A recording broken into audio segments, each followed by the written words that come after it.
Está começando o Política em Foco de hoje. O nosso tema é Conselhos Gestores e Democracia.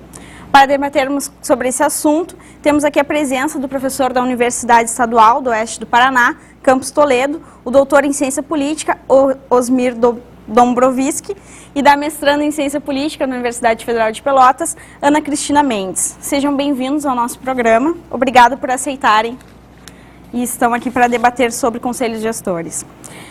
Professor Osmir, qual a importância para um país como o Brasil, recém-saído de uma ditadura, garantir em sua Constituição de 1988 a obrigatoriedade de mecanismos de participação da sociedade como os conselhos gestores?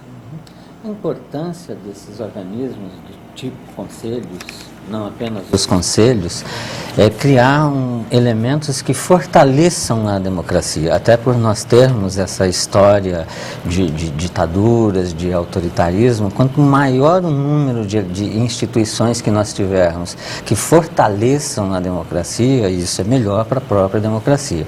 A democracia ela não pode depender única e exclusivamente de partidos políticos, de sistema eleitoral, né? Ela não pode se restringir a eleições. A democracia, quanto mais amplo for a noção de democracia, quanto mais disseminado nós estivermos as práticas democráticas no interior da sociedade, mais vigorosa nós vamos ter uma democracia. Obrigada, professor.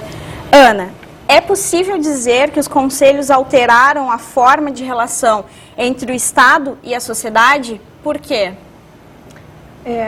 Realmente houve essa alteração porque os conselhos eles estão nas três esferas, né, na federal, estadual e municipal, e dessa forma essa interação entre a sociedade civil e o Estado possibilita um diálogo mais próximo, principalmente no que tange às demandas, ficam mais próximas da comunidade, né, e a capacidade também fiscalizadora que esses conselhos possuem, conseguem traduzir os anseios da sociedade de forma a aproximar realmente o Estado de toda a sociedade. Sim. Professor, quais os tipos de conselhos existentes e há diferença entre eles e como esses conselhos atuam? Sim, vamos dizer em tese. Em tese nós podemos pensar três tipos de conselhos. Alguns conselhos que nós rotulamos como conselhos deliberativos, que são aqueles conselhos que estão autorizados a tomar decisões, deliberar no sentido de decidir. Outros conselhos que nós rotulamos como conselhos consultivos, ou seja, são instâncias que o Estado ou o poder público se utiliza para consultar a voz da sociedade, para conhecer a opinião e a vontade da sociedade. E um terceiro tipo de conselho, que são os conselhos chamados executivos, ou seja, aqueles conselhos que têm a autonomia para executar, para fazer efetivamente ações públicas, né? Isso em teoria. Na prática, na nossa estrutura política, se disseminaram aos conselhos híbridos, que eles são consultivos e também deliberativos, ou seja, eles servem como canais de manifestação da opinião da sociedade, né? E também têm a sua cota de poder de deliberação, de poder de tomada de decisão, cada conselho num âmbito muito específico, né? Mas eles têm poderes deliberativos também. E nós temos na nossa tradição, em menor quantidade, mas também funcionando, alguns conselhos que conseguem ser consultivos, deliberativos e também executivos, né? Executando efetivamente a ação política. Ana, quem participa desses conselhos? Existe um perfil de conselheiros? Existem já alguns estudos nesse campo, né? E realmente o perfil dos conselheiros, ele está dentro de uma faixa etária madura, adulta, né? E eu especificamente, na minha pesquisa, como eu pesquiso os conselhos daqui de Pelotas, mas eu trabalho só com mulheres, né?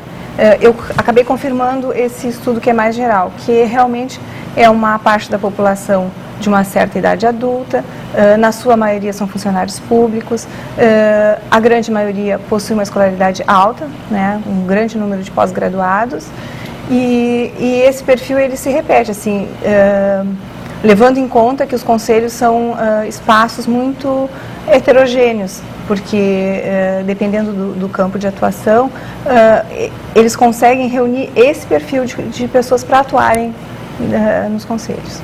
E a sociedade, ela tem conhecimento desse trabalho dos conselhos? Olha, Pelo que eu tenho pesquisado, muito pouco. As pessoas ainda, são espaços que foram abertos para participação, mas todo esse quadro que se apresenta faz com que uma parcela pequena da população realmente conheça o funcionamento e consiga acessar, né, esse tipo de espaço de participação. Ana, e em Pelotas tem uma Casa dos Conselhos. Qual a sua importância para a nossa cidade? Essa Casa dos Conselhos que existe em Pelotas, ela existe desde 2002 e ela foi pensada justamente para dar a estrutura física para os conselhos funcionarem, né? Ela foi construída, ela tem uma plenária onde se reúne, tem salas destinadas a determinados conselhos. Claro que no início, quando ela foi construída, ela dava conta de atender os conselhos municipais que tinha aqui em Pelotas. Agora, na atualidade, ela já não consegue concentrar todos. E mesmo porque, como eu disse, os conselhos são muito heterogêneos e dependendo da origem que eles têm, alguns se desarticulam e deixam de existir. Já os que são obrigatórios, que a própria lei né, obriga o município à sua existência, para que o município consiga acessar recursos federais, estes se mantêm. Mas mesmo assim, a casa possibilita que a gente tenha a concentração desses conselhos, né? Então, para a comunidade localizar, eu mesmo quando fui realizar a pesquisa, eu delimitei o meu campo justamente neste local, porque ali eu ia conseguir encontrar todos os conselheiros. Sim. Professor, faço a mesma pergunta que fiz para a Ana. A sociedade, ela tem esse conhecimento do conselho e da importância que é um conselho gestor? Muito relativo, depende da região, depende da cidade, né? Como são organismos que estão disseminados hoje em todo o território nacional, em todos os municípios do Brasil inteiro, existe alguns conselhos estão lá presentes. Então, em alguns eles são mais conhecidos, em outros menos conhecidos. Mas o que é importante nós termos em mente é que quase que a totalidade dos conselhos, se eu não me engano, exceto os conselhos tutelares, eles não são instituições que se propõem a estarem abertas diretamente ao cidadão. A sociedade participa nos conselhos através de organizações, de associações. Os conselhos, eles têm representantes da sociedade, da chamada sociedade civil, que se expressa organizadamente. Então, são sindicatos, associações, órgãos coletivos que participam desses conselhos. Então, se você dirigir ao cidadão comum essa pergunta, você conhece os conselhos, você tem consciência dos conselhos, dificilmente você vai ter uma resposta positiva. Mas se você dirigir essa pergunta para as associações da sociedade civil, para os sindicatos, sociedades de amigos de bairro, associações comerciais, enfim, associações das diversas maneiras, com certeza você vai identificar aí um conhecimento maior dessa sociedade organizada, da existência e da utilidade desses instrumentos que são os conselhos. Sim. Ana, teu trabalho foca a mulher no Conselho Gestor. Pode falar um pouquinho dessa atuação da mulher no Conselho Gestor aqui em Pelotas? Na realidade, a minha pesquisa não é sobre a atuação das mulheres. A minha pergunta é a significativa presença de mulheres nos conselhos. É isso que, devido ao contexto daqui de Pelotas, onde a gente não tem uma participação da mulher efetiva na política tradicional, partidária, eleitoral, me chamou a atenção um grande número de conselheiras, né? Então, a minha pesquisa vai nesse sentido. Eu procuro indícios dentro da instituição conselho, fatores facilitadores dessa presença da mulher. Por que a mulher se dispõe, então, a participar politicamente? Porque é um espaço, né, político que existe disputas. Então, por que essas mulheres estão nesses espaços? Então, eu procurei também levantar o perfil delas e de alguma forma, identificar essas diferenças que tem entre os vários conselhos. E assim como o professor falou, existem duas coisas para mim que são muito importantes. Aqui, no caso específico, onde eu estou pesquisando, né? O contexto político do município, ele influencia muito nessa dinâmica, né? E em relação à comunidade ainda, o que eu percebi, por exemplo, aqui, o Conselho do Idoso, ele faz a gestão sobre as casas geriátricas, então é como o professor disse, há interesse da comunidade em estar por dentro como é que está funcionando, né? O Conselho da Educação, por exemplo, nós temos um grande número de escolas infantis que são fiscalizadas, que dependem de passar pelo Conselho da Educação. Então, isso faz com que as comunidades, as pessoas estejam discutindo minimamente a atuação do Conselho, estejam procurando, a partir do conhecimento do Conselho, maneiras de atuarem melhor, né? Obrigada. Estamos indo para o intervalo. Não esqueçam, qualquer sugestão de tema para ser tratado aqui no nosso programa, nos envie um e-mail para programa politicaemfoco@yahoo.com.br. Já voltamos.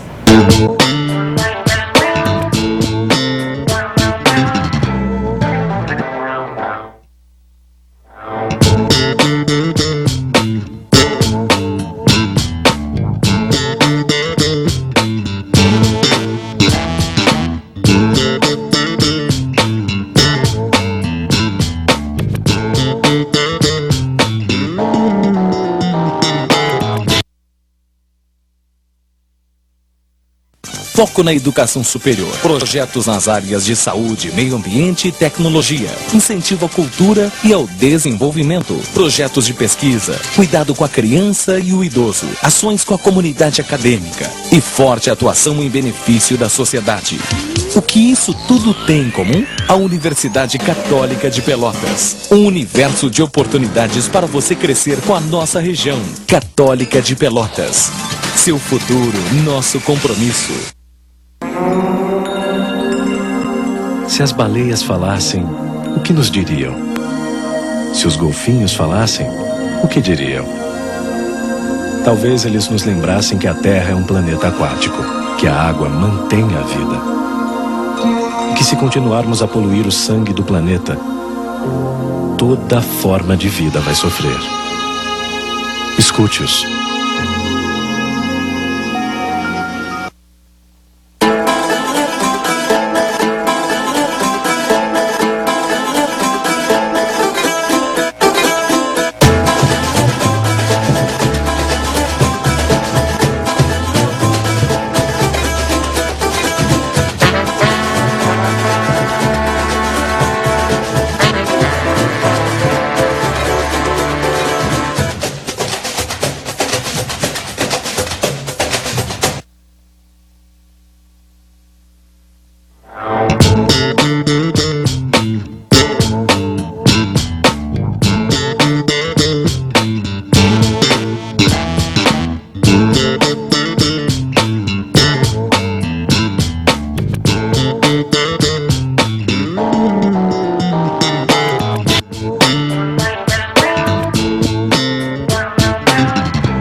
Cujo tema é Conselhos Gestores e Democracia. Para debater, temos aqui o professor Osmir e a mestranda em Ciência Política, Ana. Pensando no funcionamento do Estado brasileiro hoje, qual a importância dos conselhos gestores?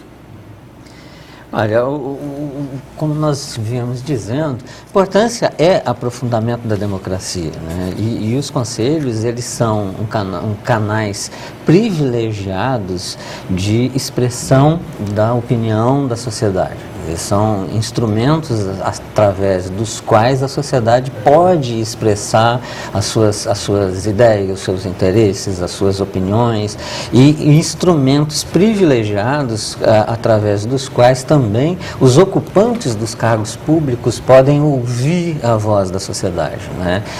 Nós, como eu já disse anteriormente, nós não podemos restringir esses momentos simplesmente a eleições, né? Entre os 4 anos de de eleição, no interregno entre duas eleições, muita coisa pode acontecer, a opinião pública pode se modificar, novidades com certeza surgem, né? E o poder público, ele precisa estar permanentemente informado daquilo que a sociedade pensa, daquilo que é o interesse da sociedade. E os conselhos, sendo instituições permanentes, que está reunindo a sociedade permanentemente, constantemente, colocando assuntos em discussão, e nós estamos falando aqui de assuntos os mais importantes na vida da população brasileira. Nós temos conselhos de saúde, nós temos conselhos de educação, né? Conselhos de assistência social, de vários setores de políticas de assistência. Então, os segmentos mais fundamentais da vida pública brasileira hoje, eles estão sendo debatidos dentro desses conselhos, né? E isso é fundamental para o próprio aperfeiçoamento do Estado brasileiro, né? Do poder público no Brasil. Ana, qual a importância que tu vê dos conselhos gestores aqui em Pelotas ou também no Brasil? Realmente, essas afirmações que o professor fez todas têm pertinência, e com a minha pesquisa mais próxima aqui no município, eu posso ver realmente que a parte de fiscalização por parte da sociedade, as ações do Poder Executivo também são importantes, porque fazem com que muitas vezes as pessoas que desconhecem seus direitos, aqui tem um processo que as pessoas chegam a procurar, pessoas independentes sem organização, elas procuram os conselhos para tomar informações, os idosos, quando se sentem lesados, procuram né, o Conselho dos Idosos. Então, faz parte desse processo, inclusive, de conscientização das pessoas dos seus próprios direitos. Então, eu acredito que vai num crescente essa participação, esse movimento por todo o Brasil, esse número de conselheiros que a gente sabe que é elevado, né, no país, e vai num crescente para isso, para auxiliar as pessoas no seu papel de cidadão, de auxiliar todas as formas de participação política, né, e essa ação também que vem, acaba o Estado fazendo, realmente as demandas ficam, o Estado se aproxima mais das demandas específicas da comunidade. Pensando nisso, qual a principal dificuldade que os conselhos gestores têm encontrado para o seu funcionamento aqui no Brasil? Eu acredito que, como eu falei anteriormente, o contexto político, especificamente no caso de Pelotas, ele tem uma grande influência e ele pode se traduzir em dificuldades. No período que eu fiz a pesquisa, eu delimitei entre maio e junho. E delimitei até 30 de junho, por quê? Porque nós estávamos entrando num período eleitoral e os conselheiros os conselheiros queriam se candidatar, então eles teriam que entrar em licença e isso ia dificultar a minha pesquisa. E nesse período anterior a isso, o Executivo passou por uma reformulação. Então, teve grande dificuldade, assim, pessoas que estavam na representação do poder público num setor foram remanejados para outro setor. E aí criou uma certa confusão, assim, quem está representando o que, aonde? Então, eu acredito que esse contexto político é uma das dificuldades que os conselhos encontram, por isso, porque não é uma coisa, né, que vem numa constante. Por um motivo ou outro, de repente, o conselho pode encontrar uma instabilidade, alguma coisa que tire da sua rotina de trabalho. Está corretíssima o raciocínio da Ana, acrescentando que em algumas regiões do Brasil nós detectamos como grande dificuldade a falta de estrutura física propriamente dita, né? Muitos dos conselhos são montados para atender exigências legais, com várias áreas. É obrigatório, a prefeitura tem que manter um conselho em funcionamento. Então, em muitas regiões já identificamos que, por falta de vontade política dos executivos, principalmente, eles constituem um conselho para cumprir aquela obrigatoriedade, mas não dão a estrutura física, a estrutura que esse conselho requer para funcionar. Conselhos que não têm lugar para se reunir, conselhos que não têm uma secretária para fazer o serviço de secretariar uma reunião sequer, né? Então, isso torna essa prática muito difícil, desmobiliza, desmotiva e, no final das contas, esses conselhos, a gente fala, eles passam a funcionar apenas no papel. Chegamos a detectar em algumas regiões atas circulantes, né? Atas escritas num lugar e que essa ata circula e coleta a assinatura de pessoas, quer dizer, sequer o Conselho se reúne para tomar as deliberações. Então, hoje nós entendemos que um grande elemento favorável ou contrário à vitalidade dos conselhos é a vontade política instituída, né? Os prefeitos e as lideranças políticas da região, se eles tiverem vontade de afinar a sua sintonia com a sociedade civil, eles podem apoiar os conselhos e obter grandes resultados com isso. Se eles têm interesse em se distanciar da vontade da opinião pública, se distanciar da sociedade, eles cortam todo o apoio necessário aos conselhos e mantêm os seus governos burocráticos distantes da população, como nós conhecemos vários, né? Sim. Os conselhos são modelos institucionais inspirados em uma democracia participativa. É possível pensar que eles concorram ou ameaçam a democracia representativa? Eu acredito, pelo que eu observei aqui, que, de certa maneira, essa democracia participativa vem praticamente que legitimando a representativa, essa parlamentar. Porque, como disse o professor, a ação política, ela não se dá isolada e o próprio apoio que um governo local pode receber via conselho, vai fazer com que esse governo seja legitimado. Então, no meu entender, os conselhos ampliam a democracia, mas eles contribuem para a afirmação da democracia representativa como sendo hoje em dia o possível, o que é possível de acontecer. Eu acredito que os conselhos tenham essa função. Isso. Não, sem dúvida, é importante que fique bastante claro, esses instrumentos de democracia participativa, tais como os conselhos, eles não vêm se opor à democracia representativa, eles vêm complementar a democracia representativa. Eles não têm a menor intenção de substituir partidos políticos, de substituir câmaras de vereadores, os elementos da chamada democracia representativa normal. Mas eles vêm complementar, né, no sentido de aperfeiçoar essa ligação entre Estado e sociedade, né, diminuir a distância estabelecida entre Estado e sociedade, e jamais concorrer ou se opor à democracia representativa. Existe um questionamento sobre a legitimidade da representação nos conselhos. Mesmo sem serem eleitos, os conselheiros ou conselheiras, eles podem ser considerados representantes legítimos. Quais as formas de escolha de um conselheiro? Bom, os conselhos eles são criados a partir de leis municipais, né? Falando especificamente nos conselhos municipais. Muitas dessas leis, elas determinam quais são os segmentos que deverão ser representados. Na sua grande maioria, estes segmentos, eles indicam. Principalmente, por exemplo, representantes do poder público são funcionários da máquina pública que são indicados, né, para fazer a sua representação dentro dos conselhos. Aqui em Pelotas existe, por exemplo, a Secretaria da Educação, possui cadeira em mais de um conselho.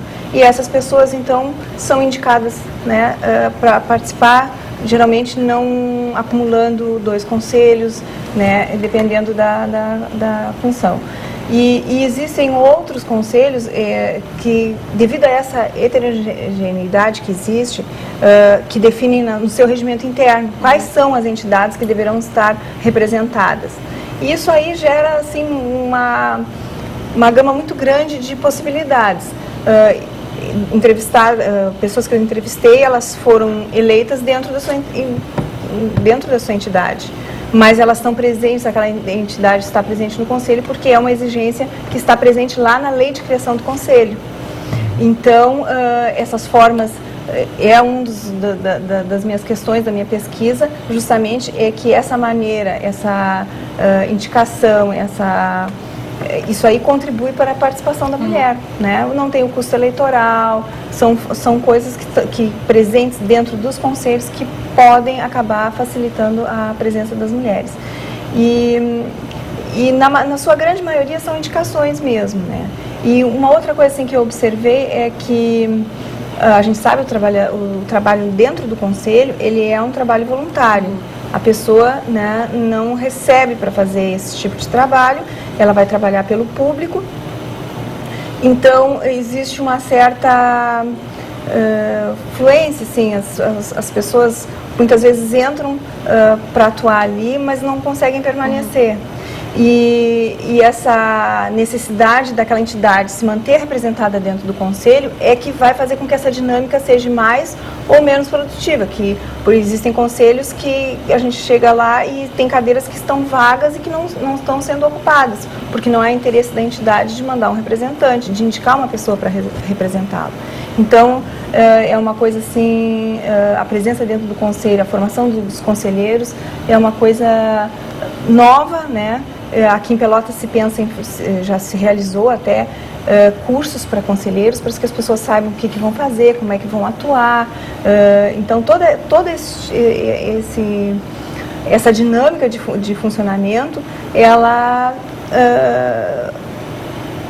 no meu entender, da instituição como conselho, é que pode possibilitar essa presença das mulheres. Então, é isso que eu procuro identificar. Eu acho que é importante a gente pensar também um outro elemento dentro dessa situação, que nós estamos habituados a pensar a legitimidade das pessoas que ocupam os cargos de uma maneira geral a partir de votos, sendo o voto o instrumento que confere legitimidade. A criação dos conselhos e a própria abertura de instituições participativas, ela muitas vezes, não necessariamente exige o voto como elemento legitimador, né? A abertura da sociedade civil coloca em evidência outras formas de você ter legitimidade, que reflete mais a trajetória, a história daquelas pessoas que participam daquelas atividades, né? Nos municípios, na maneira geral, no Brasil inteiro, as pessoas sabem identificar quem que naquela comunidade atua em defesa do meio ambiente, quem que naquela cidade participa de uma associação que trabalha pela defesa da criança, que trabalha em defesa e proteção dos direitos dos idosos. E o que garante a legitimidade para essas pessoas é exatamente essa história. É o passado de atuação política, de dedicação a uma causa, de dedicação à defesa de algum interesse, né? Isso confere legitimidade e independe de voto, né? Obrigada. Nosso Política em Foco de hoje está chegando ao final. Gostaria de agradecer a presença do doutor em Ciência Política, o professor Osmir, e da mestranda em Ciência Política, Ana Cristina. Voltamos na próxima semana e não esqueçam, qualquer sugestão de tema nos envie um e-mail para o programa politicaemfoco@yahoo.com.br. Até a próxima semana.